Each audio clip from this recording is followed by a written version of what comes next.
तारीख 1 अक्टूबर 2004। तकनीकी वित्त मंत्री पी चिदम्बरम ने शेयर बाजार में मुनाफे पर लगने वाले long term capital gains (LTCG) tax को हटा दिया। इसके बदले उन्होंने उन्हें सिक्योरिटी ट्रांजैक्शन टैक्स (STT) पेश किया। तर्क सीधा था, मुनाफे पर टैक्स छोड़ो और हर सौदे पर टैक्स दो।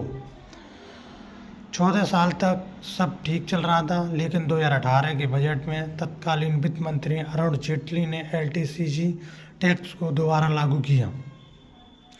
2004 के तर्क से तो तब STT हट जाना चाहिए था, क्योंकि उसे LTCG की तरह ही लाया गया था, लेकिन सरकार ने इसे नहीं हटाया। 2026 के बजट की बात करें तो इसमें STT 2.5 गुना तक बढ़ाया गया है। जो STT टैक्स है वो 2.5 गुना तक बढ़ाया गया है। और 2026 के बजट में इन्वेस्टर्स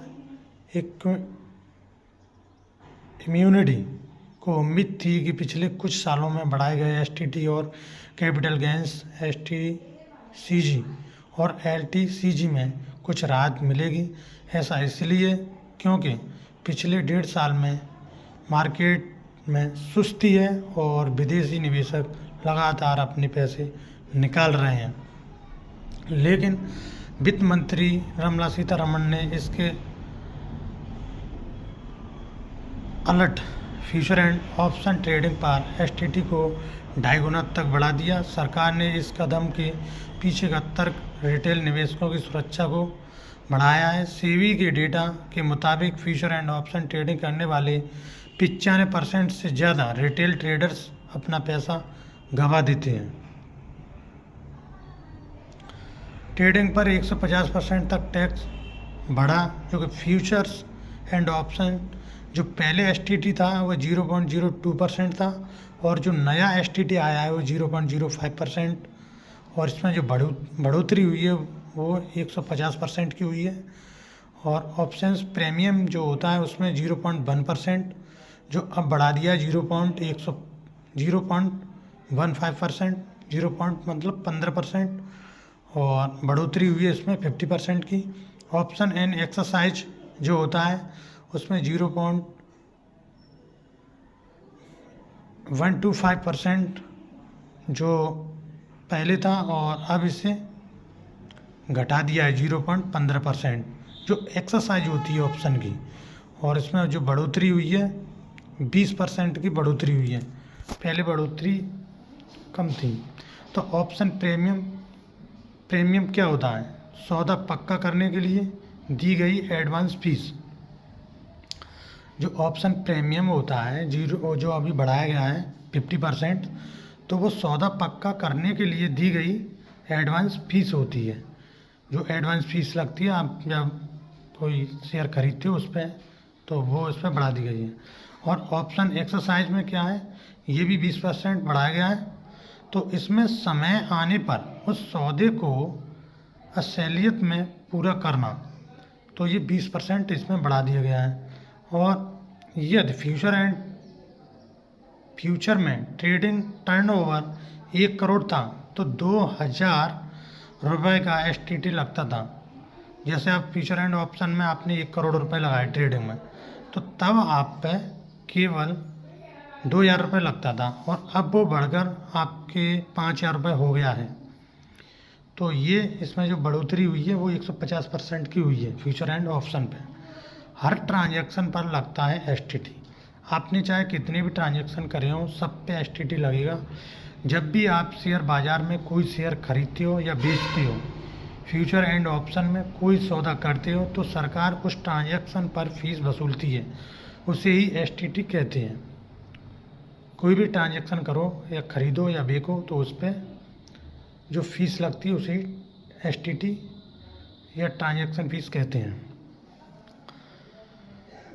तो STT आपके जो ट्रेडिंग अकाउंट से अपने आप कट जाता है, और ब्रोकर इसे सरकार के पास जमा कर देता है। जो आपका ब्रोकर होता है, जो एंजल वन है या और कोई प्लेटफॉर्म है या ग्रो ऐप है, तो वो सब अपने आप सरकार को भेज देते हैं। जो भी आपका टैक्स कटता है वो। तो एसटीटी का गणित कहाँ तक और कब लगता है और कैसे लगता है, तो मैं आपको बता दूं, जब आप डिलीवरी के लिए शेयर खरीदें या बेचते हैं तब टैक्स लगता है। इंट्राडे, जब आप एक ही दिन में शेयर खरीदते हैं या बेचते हैं तब भी लगता है। और फ्यूचर एंड ऑप्शन, आप जब फ्यूचर एंड ऑप्शन ट्रेडिंग करते हैं तब भी लगता है। आप ट्रेडिंग चाहे कभी भी करो, किस लॉन्ग टर्म के लिए, शॉर्ट टर्म के लिए, कैसे भी करो, ये आपको देना ही देना है।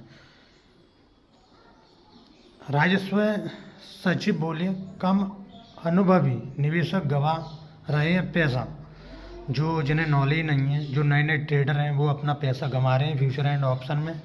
तो बजट भाषण के बाद राजस्व विभाग ने सचिव अरविंद श्रीवास्तव से कहा है कि एसटीटी बढ़ाने का मुख्य उद्देश्य यही है कि जब आप फ्यूचर एंड ऑप्शन के ट्रांजैक्शन वॉल्यूम को देखते हैं तो चाहे उसकी तुलना जीडीपी से करें या असल मार्केट से, तो यह काफ़ी हद तक भारी सट्टेबाजी जैसा दिखाई देता है। नितिन कामत बोले, कौन ट्रेडिंग कर सकता है और नियम बने हैं। जरोदा की जो फाउंडर नितिन कामत ने कहा है कि अगर एसटीटी बढ़ने का मकसद फ्यूचर एंड ऑप्शन में सट्टेबाजी रोकना है तो मुझे लगता नहीं है कि इससे कुछ खास फर्क पड़ेगा। अगर सरकार वाकई सट्टेबाजी कम करना चाहती है तो कौन ट्रेडिंग कर सकता है, अगर कौन नहीं, नियम बनाना ही सही तरीका है।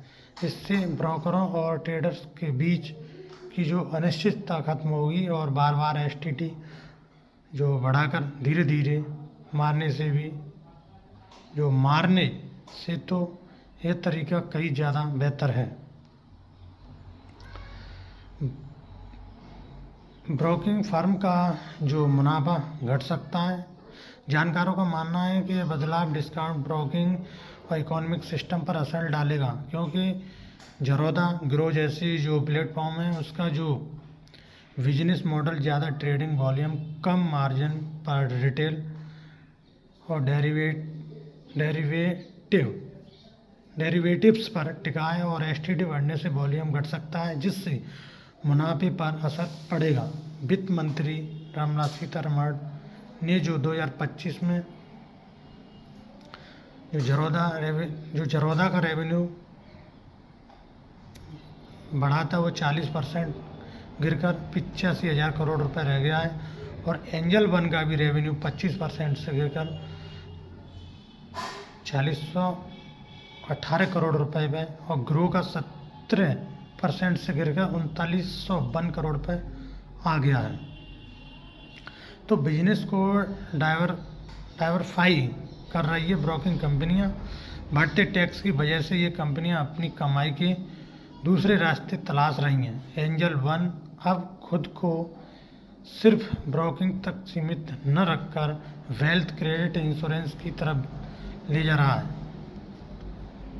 वेल्थ ये क्या होता है कि इसमें जो जरोदा भी अब डिस्काउंट ब्रोकिंग से हटकर एडवाइजरी बिजनेस की योजना बना रही है। वहीं ग्रो अपने जो म्यूचुअल फंड एएमसी बिजनेस पर जोर दे रही है। फ्यूचर एंड ऑप्शन इसमें जो शेयर की बजाय कॉन्ट्रैक्ट्स में सौदा। फ्यूचर एंड ऑप्शन में क्या होता है कि फ्यूचर्स एक ऐसा एग्रीमेंट है जिसमें किसी एसेट को आने वाली किसी तारीख पर तय कीमत पर खरीदने या बेचने का सौदा होता है। जैसे ही वो डेट होती है उसी पे खरीदना या बेचने का एक सौदा होता है। वहीं ऑप्शन में यह तय समय के अंदर ऐसा करने का अधिकार तो मिलता है लेकिन कोई मजबूरी नहीं होती। फ्यूचर एंड ऑप्शन में ज़्यादा मुनाफे की गुंजाइश तो रहती है लेकिन इसमें जोखिम भी बहुत ज़्यादा होता है, क्योंकि इसमें सीधी शेयर की जो भविष्य में होने वाली कीमतों का सिर्फ अंदाज़ा लगाया जा सकता है।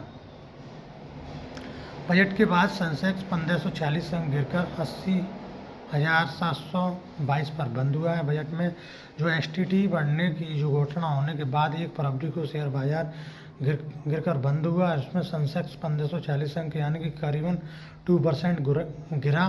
वहीं 80,722 के स्तर पर बंद हुआ और निफ्टी 495 अंक टूटा, यहीं 24,825 के स्तर पर बंद हुआ। 1 फरवरी 2026 में जो हम बात करें तो विप्रो की जो करंट प्राइस है तो वो 241.93 है। और कितना बढ़ा है इसमें, 5 रुपये बढ़ा है। और मैक्स हेल्थ का ये 17 रुपये बढ़ा है। और जैसे कि विप्रो का 2%, मैक्स हेल्थ का 1.82% और TCS का 1.74%, जो कि निफ्टी गेनर में रहे ये लोग। और जो निफ्टी लूजर हैं उनकी बात करें तो बेल 6% गिरा है और हिंडाल्को 5%।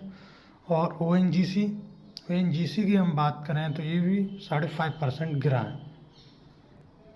तो ये जानकारी आपको कैसी लगी? तो जो ट्रेडर हैं उनको ये जानकारी अच्छी लगी होगी, तो ज़्यादा से ज़्यादा वीडियो शेयर करें, लाइक करें, कमेंट करें। और भी आपको जानकारी चाहिए शेयर के या ट्रेडिंग के रिलेटेड तो हम आपको वीडियो डाल सकते हैं। जय हिंद, जय भारत।